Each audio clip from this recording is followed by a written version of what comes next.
everyone, I'm so glad you're joining me today. So today we are talking about surds, and surds are an extension, an extension of indices and my laws of indices. So what is a surd? You're probably asking yourself, like, what's a surd? I'm so glad you asked. So a surd is basically an an irrational root. So what do I mean by that? So what's irrational mean? It cannot be expressed as a fraction, right? So an irrational root, like square root of 2, I can't express that as a fraction. Square root of 3, square root of 5, square root of 7, square root of 11. All these roots that I cannot express any simpler or any other ways. They just are expressed as that, right? So there are two rules you need to know for surds, which are an extension of our indice rules. So, for example, if I have a square root of a number times the square root of a number, that's the same as the square root of their products, which is an extension of rule like 7 or something. Anyway, it's an extension of this rule here. So if I have two numbers here multiplied together to the power of an x, that's the same as a to the power of x times b to the power of x. And looky here, square root of a times square root of a times square root of b, that's the same as a to the power of a half times b to the power of a half. And then using my rules of surds, that's the same as ab to the power of a half. So that comes from my rules of indices. So, for example, square root of 18. Square root of 18 can be written, right? So I need to first see if I can break up my number inside my square root. So what I need to do first is I need to think of what's the biggest squared number that goes into 18. So remember, a squared number is like 4, 9, 16, 25, 36, 49, 64, 81, 100, 121. I could be here all day. So I need to think what's the biggest squared number. So remember, a squared number is a that can be written as something squared. So 9 can be written as 3 squared. So what's the biggest squared number that can be divided into 18? That's going to be 9. So that's why I'm rewriting square root of 18 as the square root of 9 times 2.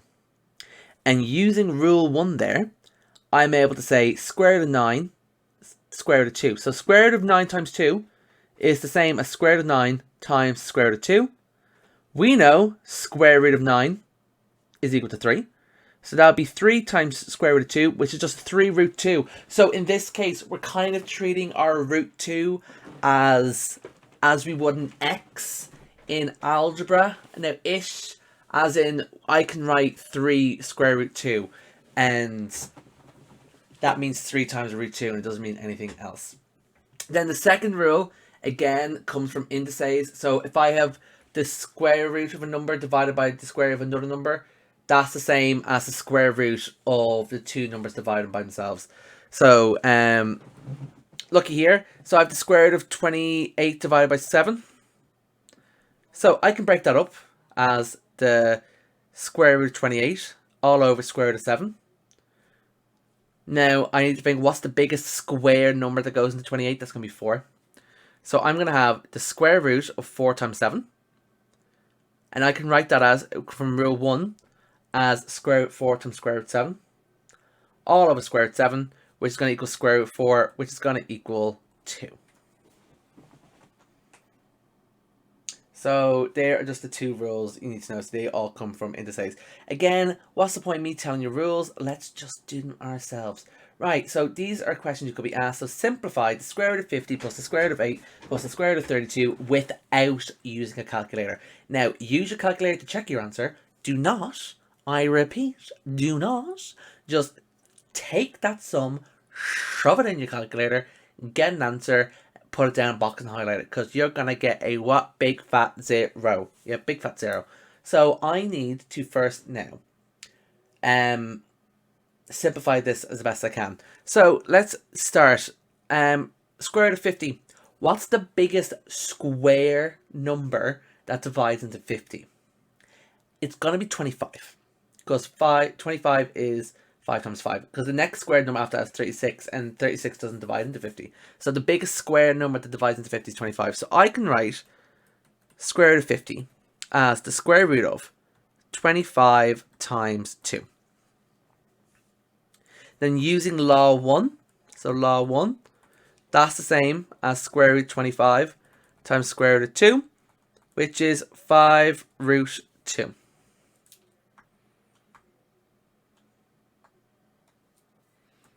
Yeah, so square root 2. So you need to show your workings like this. You can't just put square root of 50 in your calculator, click equals, and then bluff an answer at the end. You're going to have to break it up a bit more than that, unfortunately. Square root of 8. So what's the biggest square number that goes into 8? It's going to be 4. So 4 times 2. Again, using law 1. So law 1, I have square root of 4 times square root of 2, which is 2 root 2, because square root of 4 is 2. 2 times root 2 is 2 root 2. Then finally, root 32 is the same. So biggest square number that goes into 32 is going to be 16. So 16 times 2. Now, the reason why because 16 times 2 is 32, by the way, don't think there's some pattern here, but I'm always multiplying by 2. 16 times 2 is 32, 4 times 2 is 8, 25 times 2 is 50. So 16 times 2, again, using law 1, that's the same as square root of 16 times square root of 2, which is equal to 4 root 2. So now, let's actually solve the sum they're given. So root 50, which is 5 root 2, plus square root of 8, which is, so it'll be plus 2 root 2, then plus the square root of 32, which is 4 root 2. So, am I done? No. So, remember when I said my surds kind of act like variables from algebra. So, I can gather like surds and add them together. So, for example, I have 5 root 2 plus 2 root 2 plus 4 root 2. So, how many root 2s do I have? If these were x's, you just add the coefficients. Same thing. So I have 5 root 2 plus 2 root 2 plus 4 root 2, which is 5 plus 2 plus 4, which is going to give me 11 root 2. And again, check on your calculators. Yeah, check on your calculator. So I'm going to whip up my calculator here. Low battery, better get this video done soon. I whip up my calculator. Bing bong. Square root 50 plus square root 8, get out of it, plus square root 32 equals 11 root 2, bada boom, bada bing, done, right? So, let's have a look at the next example here. If it will load, that'd be great. Well, that was awkward. Yeah, so my computer died. Sorry, guys. So I'm actually editing this video, shockingly. So I had the square root of 27 plus the square root of 12. And I need to write that in the form k root 3. What's it mean? Basically, my final answer is going to look like something like this, and I'm just going to say what k is. You'll know what I mean when I actually do it. So my hair isn't all over the place. So square root of 27, what's the biggest squared number that goes into 27? Well, that is going to be 9. So square root of 27 is equal to square root of 9 times 3, which is square root of 9 times square root of 3, which is 3 root 3. Then square root of 12, again, biggest squared number that goes into 12, that's going to be 4. So it'll be 4 times 3 is equal to 12. So square root of 4 times square root of 3, which is equal to 2 root 3. So let's sub it in. So square root of 27 is equal to 3 root 3. Plus root 12 is 2 root 3. So again, I'm gathering like terms, or like surds, if you will. So I have 3 root 3s and 2 root 3s. That's going to give me 5 root 3s. And I need to express it in the form k root 3. So a number times root 3, which I just did there. So k is 5. Yeah, so 5 root 3. They want to express it in that form, or i.e. make it look like that, basically. Then next one here. If root 8 plus root 50 minus root 2 equals n root 2, find the value of n. Right? Again, so square root of 8, that can be written as biggest square number that goes into 8, 4. 4 times 2, which is equal to square root of 4 times square root of 2, which is equal to 2 root 2. Root 50 equals root 25 times 2, which is equal to root 25 times 2, which is root 2, which is equal to 5 root 2. And then minus root 2 is just minus a root. And root 2 is just the same as root 2. Yeah? So, sub it in. Root 8 is the same as 2 root 2. Root 50 is the same as 5 root 2. So it'd be plus 5 root 2. And then I'm subtracting a root 2 here. Again, I'm gathering my like surds. So 2 plus 5 minus 1. Yeah, so again, it works like algebra. So there's kind of an invisible 1 here. So 2 plus 5 minus 1. So it'd be 7. It'd be 6 root 2. Therefore, so I need to get into form n root 2. So something times root 2. I have 6 root 2. Therefore, n is going to equal 6. And again, you can check it on your calculator as well. Finally, so while we're also adding and subtracting surds, we can also multiply surds together. So I have two brackets here. This is going to follow my same protocol or use my distributive property. So distributive property, remember, so I'm multiplying this term by this entire bracket. So it'd be 2 times 4 minus 2 root 3 minus root 3 times 4 minus 2 root 3. So 2 times 4 is 8. 2 times minus 2 root 3. So coefficient by coefficient. Again, it's the root 3, the surds act as like the variables as it would in algebra. So 2 times minus 2 is minus 4. So it'd be minus 4 root 3. Minus root 3 times 4 is minus 4 root 3. Then minus root 3 times minus 2 root 3. So that's going to be the same as minus 2 times root 3 times root 3. So that's going to be 8 minus 8 root 3. Now this 2 times root 3 business, right? So, so root 3 times root 3, yeah, the dot here just means multiplication. That's the same as square root of 3 times 3, which is the square root of 9, which is equal to 3. So if I'm multiplying two square roots by themselves that are the same thing. So if I have like square root of 5 times square root of 5, the square roots essentially cancel out and it's just going to give me 5. Right? But the logic behind it there is using my rules of surds. So I have root 3 times root 3. That's the same as square root of 3 times 3, which is the square root of 9, which is 3. So that's going to give me minus 2 times 3.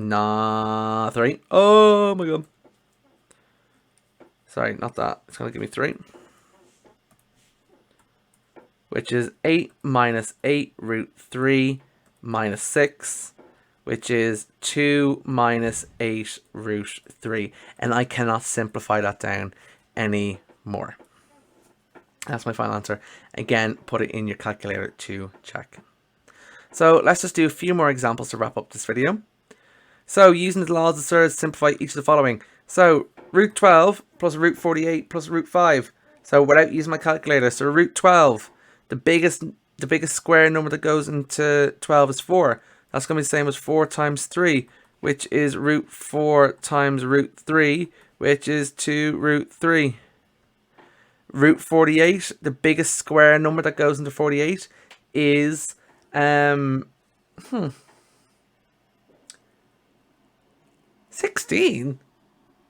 Ugh, that seems awful. 16 times 3 is 48. Oh, I feel sick. That seems minging. Anyway, right.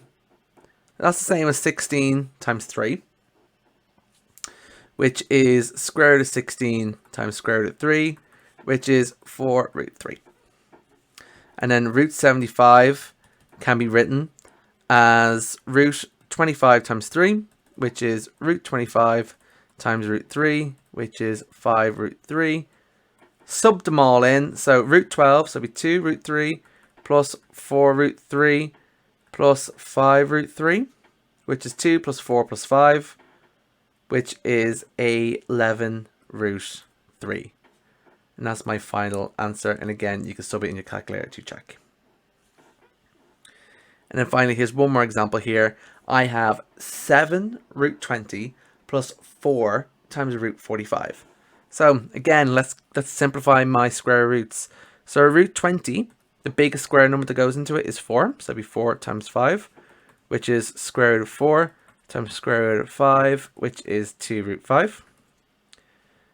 Root 45, that's the same as